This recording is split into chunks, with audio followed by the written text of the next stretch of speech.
तो hello and welcome everyone. तो कैसे हैं आप सभी लोग? उम्मीद करते हैं आप सभी लोग अच्छे होंगे और अपनी पढ़ाई लिखाई कंटिन्यू कर रहे होंगे। जैसा कि आप लोग जानते हैं कि अब कुछ दिन बाद ही लगभग 6 दिन बाद हम लोग का एंट्रेंस का एग्जाम होने वाला है।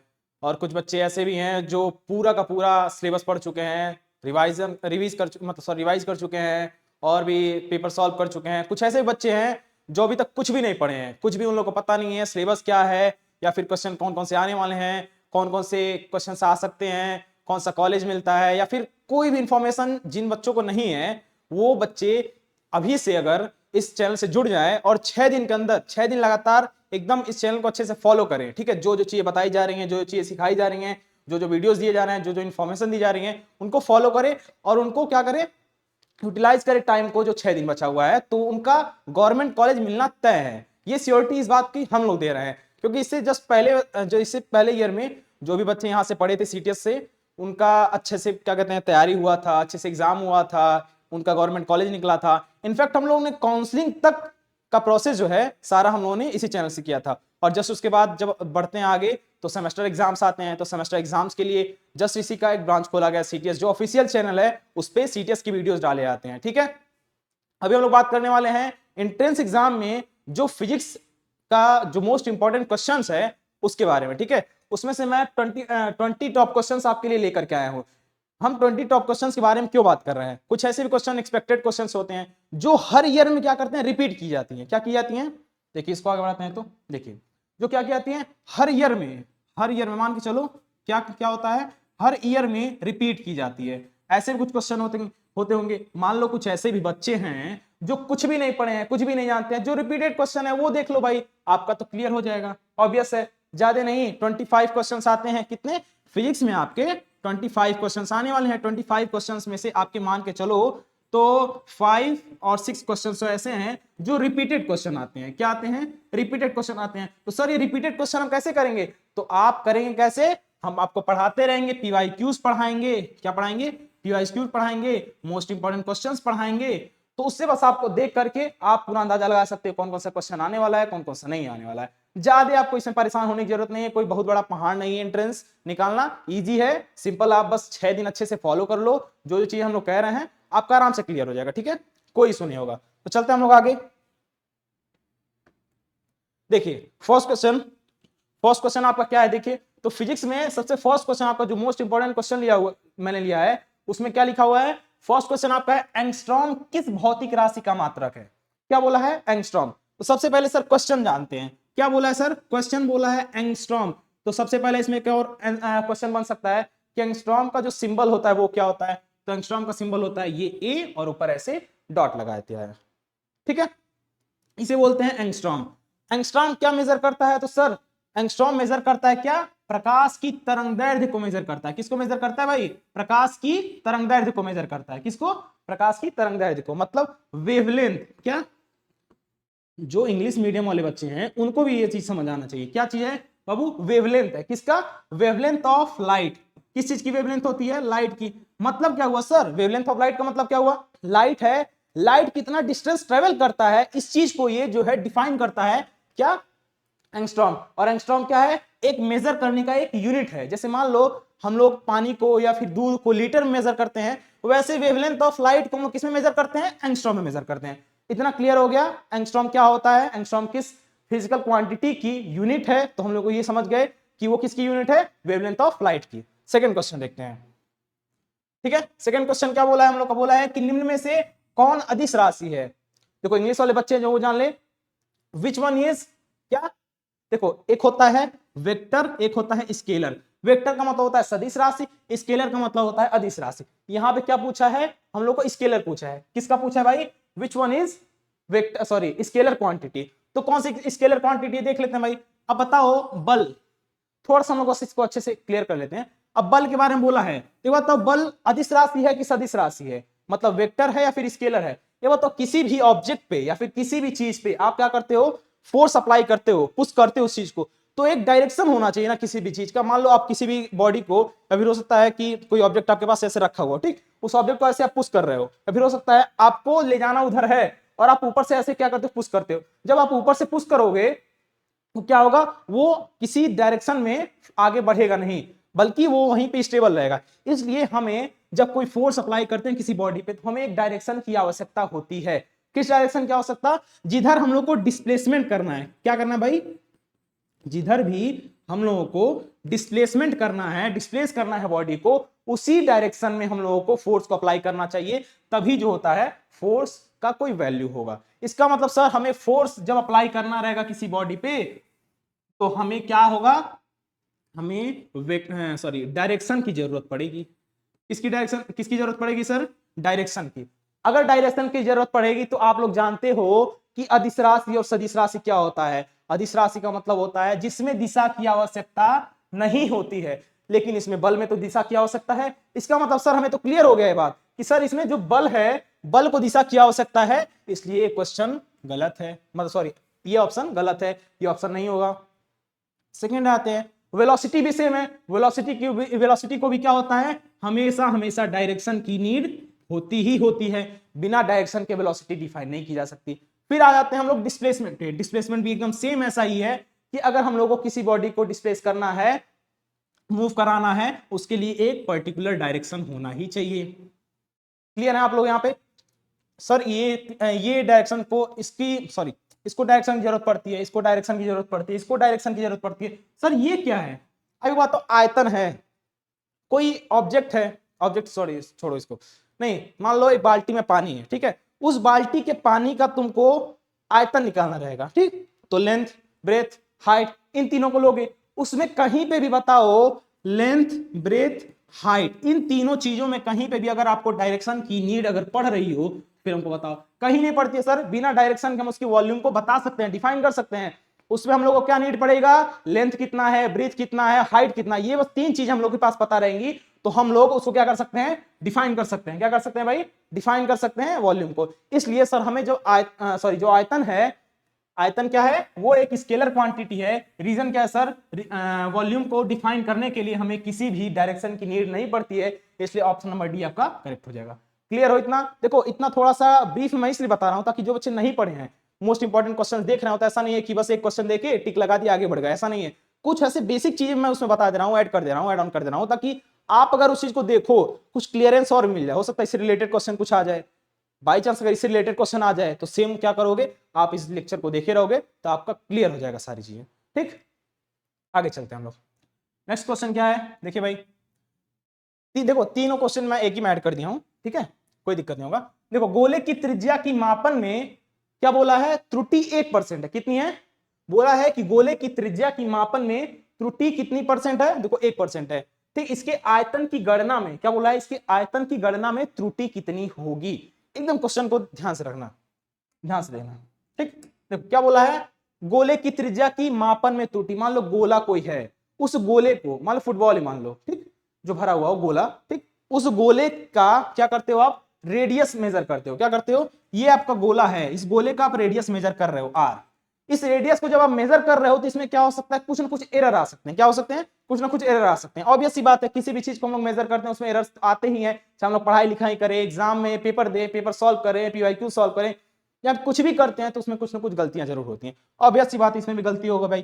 तो ये जो गलती हुई है आर रेडियस को मेजर करने में, अब बताओ आप इस आर को मेजर करने में जो गलती हुई है क्या होगी?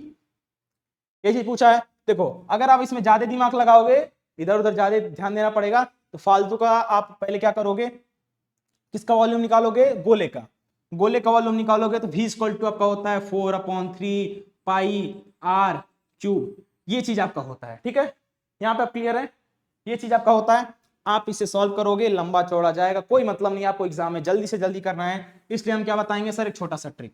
वो क्या है? जब भी आपको निकालना रहे कि इस आयतन इसके आयतन की गणना में कितनी त्रुटि होगी, तब आप 3 से मल्टीप्लाई कर देना जितना भी परसेंट एरर आया होगा, त्रुटि आई होगी। कितना परसेंट एरर आया? 1% सर। ठीक, बहुत अच्छा। कितना हो गया सर? ये 3 हो गया। कहीं ऑप्शन में दिख रहा है? बिल्कुल सर दिख रहा है, ऑप्शन नंबर बी टिक कर देते हैं, आगे बढ़ जाते हैं। क्लियर हो गया? नेक्स्ट क्वेश्चन देखते हैं क्या है। नेक्स्ट क्वेश्चन है 0.310 इंटू 10⁻³ में से सार्थक अंकों की संख्या क्या है?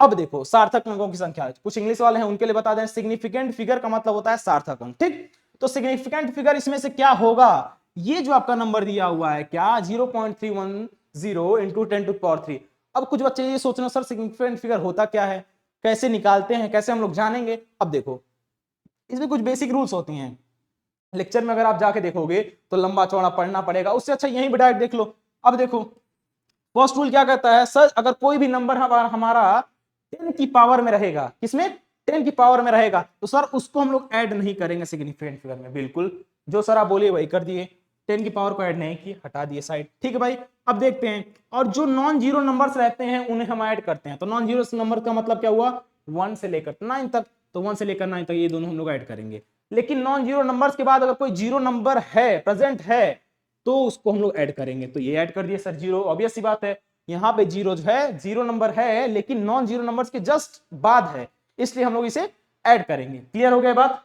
अब जस्ट इसके पहले देखते हैं, अगर पॉइंट लग करके अगर कोई जीरो नंबर किसी नॉन जीरो नंबर से पहले आ जाता है तो पहले आने वाले जीरो की कोई वैल्यू नहीं होती है, इसलिए हम लोग इसको ऐड नहीं करते हैं। और केवल इसमें क्या हो जाएगा, ये हो जाएगा 3 नॉन जीरो नंबर हो जाएगा, फिर 1 हो जाएगा, फिर 0 इसके बाद जो लगा हुआ है नॉन जीरो नंबर्स के बाद, इसलिए इसको भी हम लोग सिग्निफिकेंट फिगर में ऐड करेंगे। इसलिए ये क्या हो गया आपका 1 2 3, तो मतलब इसका मतलब ऑप्शन नंबर बी जो होता है सही हो जाएगा आपका। सिग्निफिकेंट फिगर जो इसमें है, नंबर्स ऑफ सिग्निफिकेंट फिगर जो है वो कितने हो जाएंगे आपके, 3 हो जाएंगे। क्लियर हो गया, आगे चलते हैं।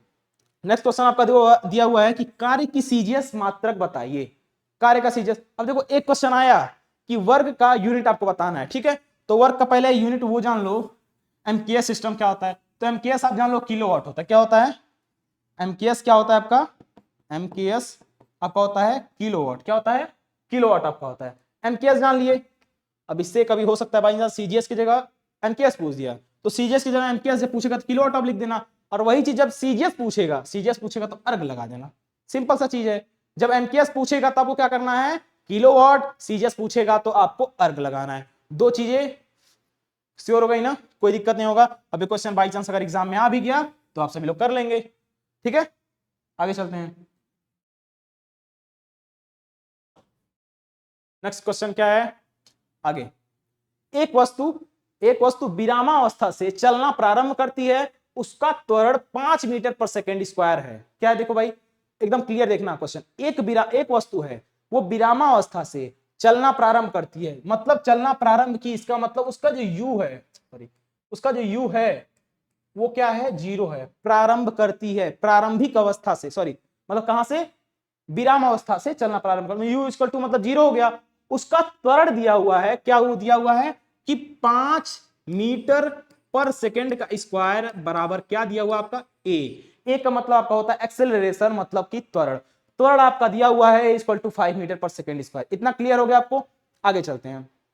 फिर दिया है कि 50 मीटर पर सेकेंड का वेग प्राप्त होने पर, मतलब इसका जब v आपका हो जाएगा कितना 50 मीटर पर सेकेंड, आपका v कितना हो गया 50 मीटर पर सेकेंड हो गया। जब v की वैल्यू 50 मीटर पर सेकेंड हो जाएगी तब बताइए कि जो चली गई हुई दूरी जो है वो क्या होगी। सर ये तो हमसे s की वैल्यू पूछ दिया, किसकी वैल्यू सर, s की वैल्यू। तो हम लोग सर गति के नियम में कुछ समीकरण पढ़े थे, ऐसा कुछ याद आ रहा होगा कुछ लोगों को कि सर ये चैप्टर था सर पढ़ाए थे, तो कुछ ना कुछ तो उसमें फॉर्मूला था। सर क्या था, v square equal to u square plus 2as।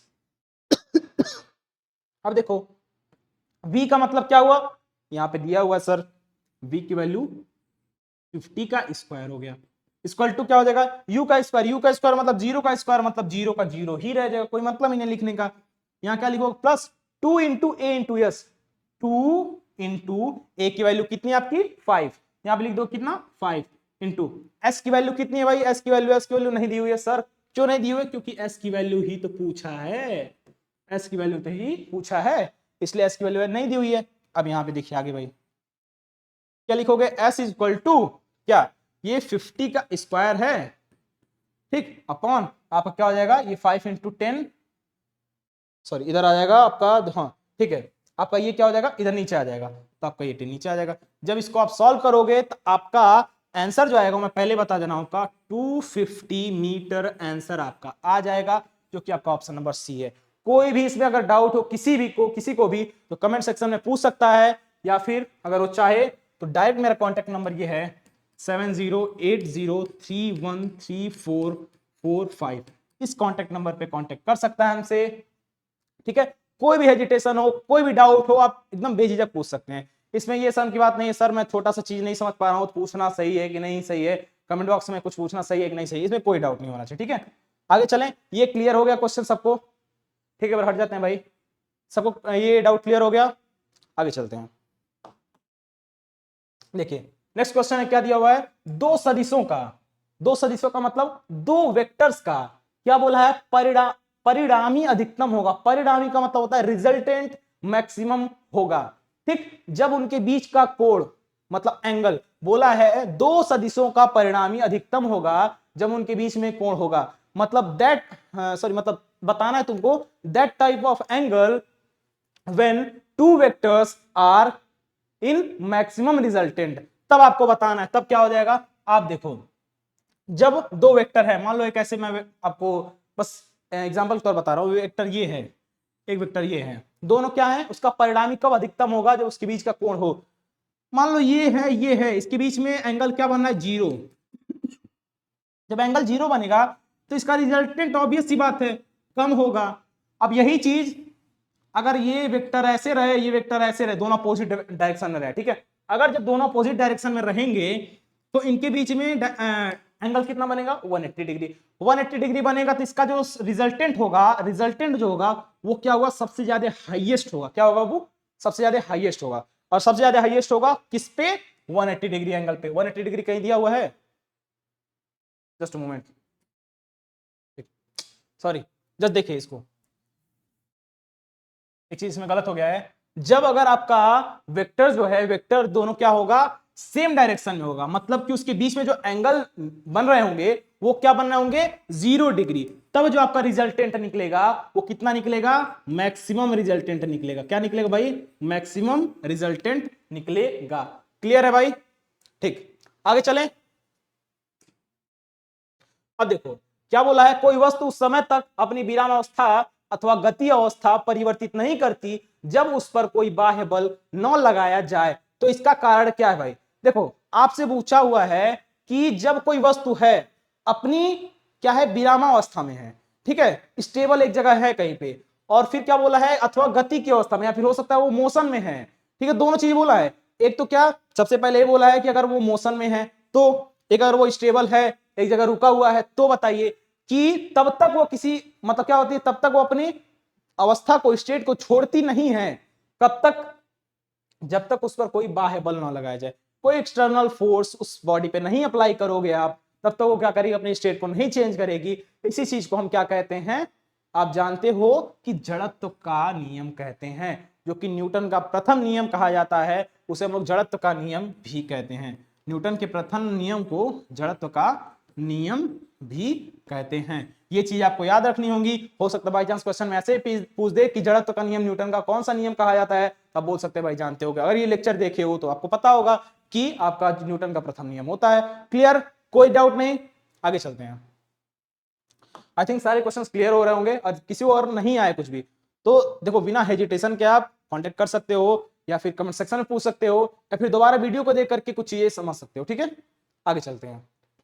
जब वस्तु समान समांतरालों में समान दूरियां तय करती हैं तो उसकी गति होती है। क्या होती है, जब वस्तु है, क्या है, कोई मान लो वस्तु है, ठीक, वो वस्तु क्या कर रही है, समान टाइम मतलब सॉरी सेम टाइम में सेम डिस्टेंस ट्रेवल करे। मान लो ये दो है, ठीक, सेम टाइम में सेम डिस्टेंस ट्रेवल किया, यहां तक किया, तो ऑब्वियस सी बात है जब सेम टाइम पे सेम डिस्टेंस ट्रेवल कर रहा है तो उसकी मोशन मतलब वेलोसिटी वगैरह कितनी होनी चाहिए, इक्वल होनी चाहिए। ऑब्वियस सी बात है, एक समान होनी चाहिए, न कि अगर अवमंदित रहेगा तो नहीं होगा, असमान होगा तो कभी नहीं होगा, त्वरित होगा तभी नहीं होगा, ठीक, मतलब एक्सीलरेट करता रहेगा, त्वरित का मतलब होता है एक्सीलरेट। ठीक, अब देखिए क्लियर हो गया ना, एक समान गति, ऑब्वियस सी बात है, सिंपल सा चीज है कि अगर कोई दो ऑब्जेक्ट है, मूव कर रहा है, सेम टाइम पे सेम प्लेस पे पहुंच रहा है, इसका मतलब उसका जो क्या कहते हैं मोशन रहा होगा, वेलोसिटी रही होगी, सेम रही होगी, एक समान गति रही होगी। ठीक है, क्लियर है, आगे चलते हैं।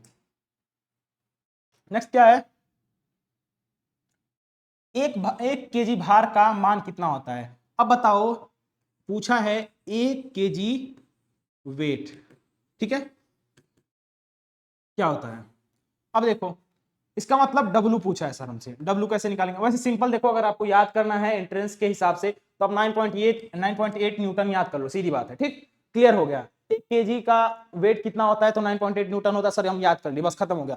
और एक होता है, अगर जानना चाह रहे हो कैसे क्या हुआ, तो ये भी जान लो, W equal to m into g होता है, फॉर्मूला आप कभी पढ़े हो, बिल्कुल पढ़े हैं sir, W equal to m into g होता है। तो m की वैल्यू सर कितनी है, m की वैल्यू 1 केजी है, कितनी सर, 1 केजी है, ठीक है, 1 केजी मल्टीप्लाई जी का मतलब होता है गुरुत्वीय त्वरण, जिसकी वैल्यू होती है हमेशा हम लोग जानते हैं 9.8 होती है। क्लियर हो, कहीं कहीं के 10 मिल जाता है, तो वहां की बात नहीं की जा रही, एक्सेप्शन की बात कभी नहीं की जाएगी भाई, जब तक पहले जो चीज चली आ रही है उस चीज की बात कर लेते हैं। तो 9.8 देखें, तो 9.8 का मल्टीप्लाई करेंगे तो ऑब्वियस सी बात है 9.8 ही आएगा। क्लियर है, सीधा यही मतलब है। देखो मैं बस ये बता दिया फॉर्मूला के बेस पे, और ये बता दिया सामने डायरेक्ट, आप जैसे चाहो वैसे कर सकते हो, ऑप्शन में आपको दोनों दे दिया हूं। क्लियर हो गया ना, अब आगे चलते हैं। नेक्स्ट क्वेश्चन टिक कर देना भाई, ठीक है, टिक हो गया। आगे एक बोला है कि बल आघूर्ण, क्या बोला है, बल आघूर्ण, बल आघूर्ण का मतलब होता है टाउ। अब देखो ऐसा हो सकता है क्वेश्चन में आप ये भी पूछ दे, अगर आप ध्यान दिए रहोगे लेक्चर में, कि बल आघूर्ण का सिंबल क्या होता है, हो सकता है टाउ बना दे, सिग्मा बना दे, अल्फा बना दे, गामा बना दे, बोल दे, कुछ भी बोल दे। आप जानते अगर हो गए तो टाउ को टिक करोगे, तुरंत चले जाओगे, आपका हो गया क्वेश्चन सही, ठीक, आपको मिल जाएंगे नंबर डायरेक्ट, ठीक। तो बल आघूर्ण tau, force F, distance D, इसमें रिलेशन बताना है। तो आप एक रिलेशन जान लो, हमेशा याद रखना, tau equal to F into d, आपका एक ऐसा फॉर्मूला होता है जो कि बल आघूर्ण चैप्टर नंबर 5 में हम लोग पढ़े थे, और जो नहीं पढ़ा था अब से हो सकता है नहीं पढ़ो, अगर टाइम नहीं है तो कोई बात नहीं है, यही देख लो भाई, यही देख लो। इसमें टाउ क्या होता है सर, टाउ जो होता है उसमें सर बल आघूर्ण होता है। एफ क्या होता है सर, एफ जो हमारा होता है वो फोर्स होता है। और डी क्या होता है हमारा, डिस्टेंस होता है, क्या होता है, डिस्टेंस होता है। ये तीनों चीज क्लियर हो गई होंगी, ठीक, फॉर्मूला क्लियर हो गया। आगे चलते हैं। बोला है कि कोई वस्तु उस समय तक अपनी विराम अवस्था अथवा गति की अवस्था परिवर्तित नहीं करती है जब तक उस पर कोई बाह्य बल न लगाया गया हो, तो इसका कारण बताइए आप, ठीक है। ऑब्वियस सी बात है, ये जस्ट थोड़ा देर पहले वाला क्वेश्चन रिपीट कर दिया गया है, तो जड़त्व आप जानते हो, ठीक है। आवाज तो क्लियर आप रही हो, आवाज क्लियर आ रही है आप लोगों ना, ठीक है। कोई डाउट, कोई डाउट हो तुरंत बताइएगा लोग, ठीक। पी तथा क्यू परिमाण वाले दो सदिशों के अधिकतम तथा न्यूनतम परिणामी का परिमाण दिया है 3:1, ठीक है, 3:1 है, ठीक। और इसका कौन सा संबंध सही है, ये बात बोला है। अब देखो जैसे जो चीज बोला एकदम सेम हम बताएंगे। जो बोला है पी तथा क्यू का परिणामी दो सदिशों के मैक्सिमम और मिनिमम, मैक्सिमम रिजल्टेंट पता क्या वाला है, देखिए ध्यान से, maximum resultant, minimum resultant. Maximum की बात करते हैं तो हम लोग पी को और क्यू को ऐड कर देते हैं, अपॉन मिनिमम की बात करते हैं तो पी को क्यू को माइनस कर देते हैं। ये समझ लो इस टाइम पे ट्रिक है एक तरह से, बस याद कर लो। अगर ऐसा क्वेश्चन आता है, देखो पॉलिटेक्निक 2007 में पूछा हुआ है क्वेश्चन, मान चलो आना ही आना है, क्वेश्चन अगर आया तो ऐसे सॉल्व कर लेना, आपको नंबर मिल गया, काम खत्म, आगे बढ़ जाना, ठीक। पी प्लस क्यू कर देना, पी मी माइनस क्यू कर देना, 3:1 दिया है तो 3/1 कर देना। इसको आप सॉल्व करोगे तो आप सॉल्व करो तो इसको ये 1 मल्टीप्लाई इसमें हो जाएगा और ये 3 मल्टीप्लाई हो जाएगा, तो आपका हो जाएगा P plus q equal to ये 3P माइनस 3Q। आप इसको सॉल्व करो, P को इधर भेजो, Q को भी इधर भेजो, तो आपका क्या हो जाएगा, ये P जब इधर जाएगा तो माइनस में आ जाएगा, तो 3P माइनस P हो जाएगा आपका 2P इक्वल टू Q आपका हो जाएगा उधर, तो क्या हो जाएगा आपका, ये देखो इसको क्या करोगे आप इक्वल टू कर लोगे अगर, तो आपका माइनस का साइन हट जाएगा, ठीक। उसके बाद क्यू इधर भेजोगे तो 3Q माइनस क्यू 2Q, और जो कि ठीक है, ठीक है, ठीक,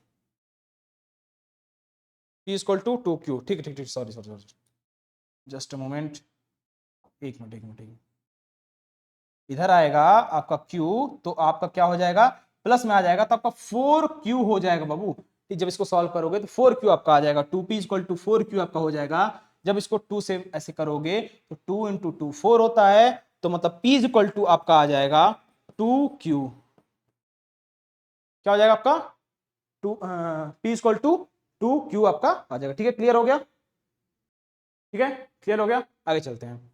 ये क्वेश्चन क्लियर हो गया सबको, ऑप्शन नंबर आपका जो सी है वो करेक्ट हो गया। नेक्स्ट क्वेश्चन चलते हैं भाई।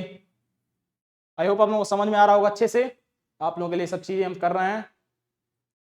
कुछ दिन में हो सकता है मैराथन क्लासेस आने वाले हैं, तो उसके लिए एकदम तैयार रहिएगा आप लोग। जस्ट एग्जाम के 1 से 2 दिन पहले हम लोग कराएंगे, बच्चे देख करके बस जाएंगे वही क्वेश्चंस और वही सारी चीजें बस फोड़ के चले आएंगे पेपर में। ठीक, आगे चलते हैं। P तथा Q परिमाण वाले दो सदिशों के अधिकतम तथा न्यूनतम परिणामी का परिमाण, वो सेम क्वेश्चन रिपीट कर दिया, ठीक है, वही सेम है, P = 2Q। निम्न में से कौन सदिश राशि है, कौन सी सदिश राशि है? ये बात तो करंट को डायरेक्शन की जरूरत पड़ती है नहीं सर, तार है, तार में इलेक्ट्रिक करंट अगर जनरेट हुआ है, बह रहा है, इलेक्ट्रिक फ्लो हो रहा है, तो अब तार को इधर मोड़ दिए तब भी फ्लो होगा, उसको नीड है ही नहीं डायरेक्शन की, भाई डायरेक्शन की उसको नीड है ही नहीं, तार आप इधर मोड़ दो उधर मोड़ दो कोई दिक्कत नहीं है, अपना फ्लो होता रहेगा, उसको क्या दिक्कत है?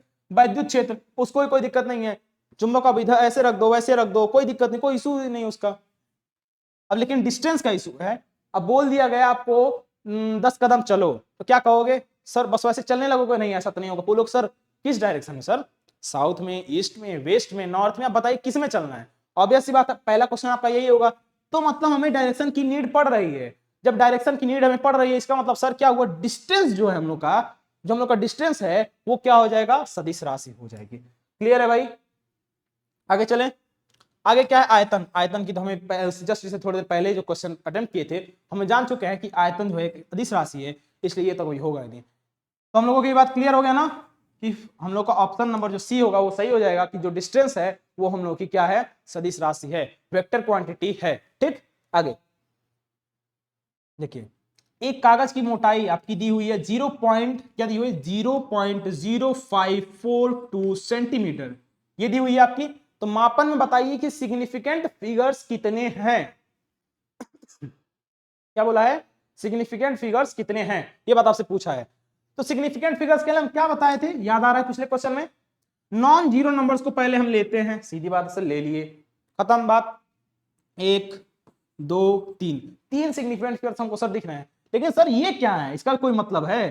तो सर अगर पॉइंट के पहले वाला कोई नंबर है तो छोड़ देंगे सीधा, ठीक, लेकिन पॉइंट के बाद भी और कोई नंबर है और जीरो से स्टार्ट है तो उस जीरो को हम लोग नहीं लेंगे, मतलब नॉन जीरो से पहले नंबर कोई जीरो है तो उसको हम लोग नहीं लेंगे, और बीच में या फिर बाद में आएगा तो जीरो को हम लोग काउंट करते हैं। यहाँ पे सिग्निफिकेंट फिगर जो होगा 1 2 3 3 होगा, इसलिए ऑप्शन नंबर सी करेक्ट हो जाएगा।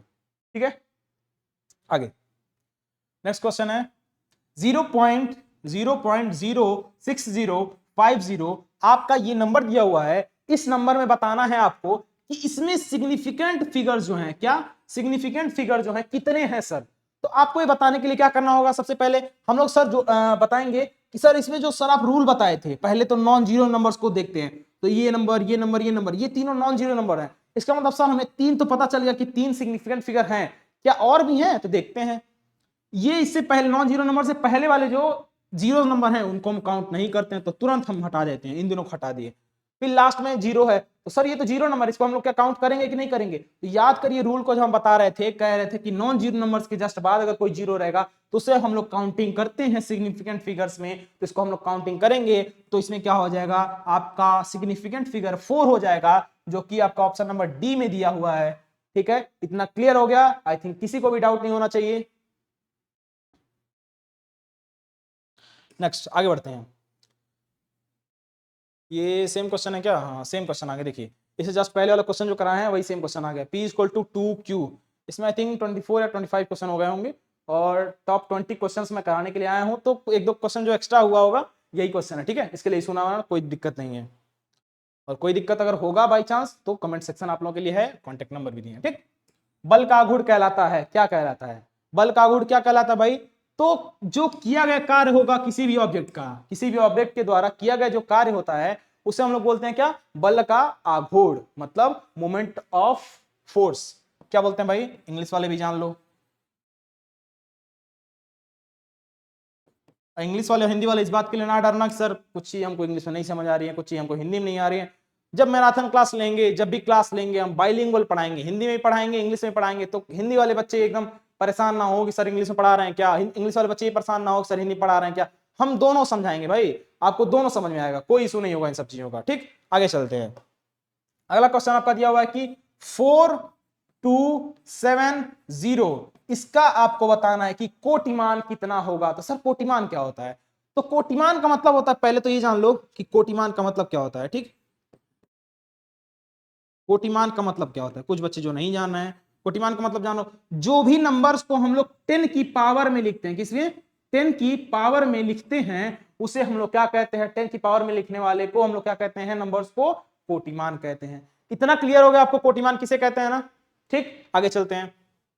तो हम लोग सर 4270 को हम लोग 10 की पावर में कितना कैसे लिख सकते हैं, तो सर अगर यहाँ 4270 का मतलब क्या हुआ, 4270 पॉइंट, इसके आगे 00 लगता होगा, कोई कोई मतलब है नहीं उसका। ठीक, इतना ये चीज समझ रहे हो आप बात ना। अब ठीक है, अब देखो इसी पॉइंट को अगर हम लोग यहाँ पे खसका करके क्या किए, 0 के इधर लगा दिए, एक और इधर लगा दिए, एक और इधर लगा दिए, मतलब 3 इधर लगा रहे हैं, मतलब कि 4 पॉइंट क्या, ये 0 लिख दिया फिर कुछ भी लिख दिए, 4.0 इंटू, तो 3 इधर लगाए हैं, तो 10 की पावर क्या हो जाएगी हम लोग की, 3 हो जाएगी सर। इसका मतलब क्या होता है ये, इसका मतलब क्या होता है ये, सीधा मतलब है, कोई डाउट नहीं होगा इसमें। तो सर इसमें 10 की पावर के फॉर्म में हम लोग लिख दिए इस नंबर को, तो लिख दिए, तो 10 की पावर के फॉर्म में जो लिखा है 10 की पावर 3 वही आपका हो जाएगा ऑप्शन नंबर बी सही है, कोई डाउट नहीं। ठीक है, आगे चले भाई, कोई दिक्कत नहीं होगा इसमें, आगे चले। ठीक, चलते हैं। किसी पिंड पर 100 न्यूटन का फोर्स लगता है, कितना, 100 न्यूटन का फोर्स लगता है भाई, 100 न्यूटन का लगा देते हैं। ठीक है, अब देखो 100 न्यूटन का फोर्स लगा दिए, अब क्या बोल रहा है करने के लिए, बोल रहा है कि 0.4 सेकेंड तक लगाया जाता है। ठीक है, जैसा जैसा बोला कर देना है, टाइमिंग दे दिया सर 0.4 सेकेंड तक हम लगा रहे हैं, इसको लगाते चलो भाई। फोर्स लगा दिया कितना, 100 न्यूटन का, टाइमिंग कितना दे रहे, 0.4 सेकेंड तक का, बोला कितने टाइम तक लगाते रहे, बोले ठीक है लगाते रहना है। आगे क्या बोला है, फिर क्या बोला है कि बल का आवेग बताइए। आवेग का मतलब होता है, जो लोग कुछ लोग नहीं जानते बता दें, इंपल्स होता है। क्या होता है, इंपल्स।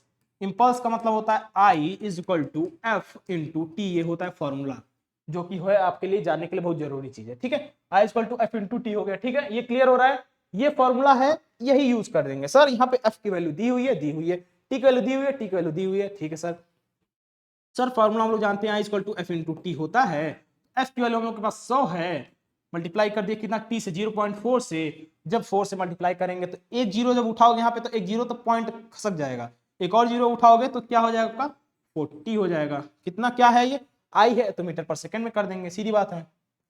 यहाँ पे इसका तो ऑप्शन ही नहीं दिया यार, चलो ठीक है, लग रहा है कट गया ऑप्शन, कोई बात नहीं, 40 मीटर पर सेकंड हम लिख देना आपको। ठीक है, ऑप्शन क्या होगा आपका, मान चलो सी हो सकता है, नहीं दिया तो है लग रहा है फर्स्ट ऑप्शन यार। ठीक है, ऑप्शन नंबर फर्स्ट दिया हुआ है क्या, 40 मीटर पर सेकंड लिख दे रहा है यहाँ पे, क्लियर हो जाएगा आपको 40 मीटर पर सेकंड, ऑप्शन नंबर ए। ठीक है, क्लियर हो गया, कोई डाउट नहीं होना चाहिए। ठीक, आगे चलते हैं,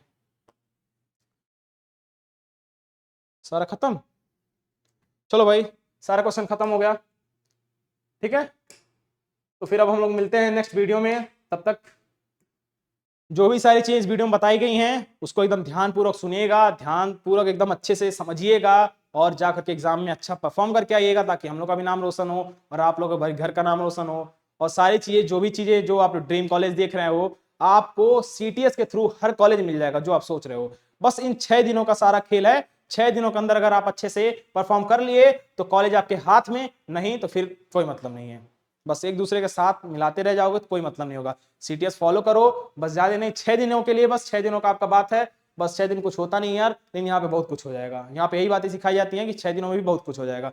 आप बस 6 दिन फॉलो करो रूटीन जैसा जैसा बोला जा रहा है, और जो इन्फॉर्मेशनल वीडियोस वगैरह सारी दिखेंगी, जो नोटिस आएगा, और जो भी सारी जो भी चीजें होंगी, जो जेईई के थ्रू आ रही होंगी, नोटिस आ रहा होगा, जो इन्फॉर्मेशन हम लोग को देना होगा कि डॉक्यूमेंट्स वगैरह कौन कौन से ले जाने हैं, एग्जाम में जाना है सेंटर पे तो क्या करना है, कैसे लिखना है, क्या करना है, जो सीबीटी के थ्रू कंप्यूटर बेस्ड होगा आपका टेस्ट एग्जाम जो होगा, वो कैसे क्या क्या करना है, कैसे देना है, उसका जो क्या कहते हैं, पहले एक टेस्ट करा देंगे हम लोग अगर मन करेगा तो, अगर आप बच्चों का डिमांड होगा तो कैसे सर पेपर देते हैं, कुछ बच्चे कंप्यूटर चलाना नहीं जानते हैं, कुछ बच्चे कुछ नहीं जानते हैं, सारी जानकारी इस वीडियो में सॉरी कह रहा हूँ मतलब इस चैनल पे दे दी जाएंगी। ठीक है, इसलिए आप लोगों के अंदर एक ऐसा जज्बा होना चाहिए, इस 6 दिनों के अंदर आप सारा का सारा टाइम यूटिलाइज करके केवल और केवल पढ़ाई पढ़ाई पढ़ाई कर लो, आपका सब चीज क्लियर हो जाएगा, कोई भी दिक्कत नहीं होगा।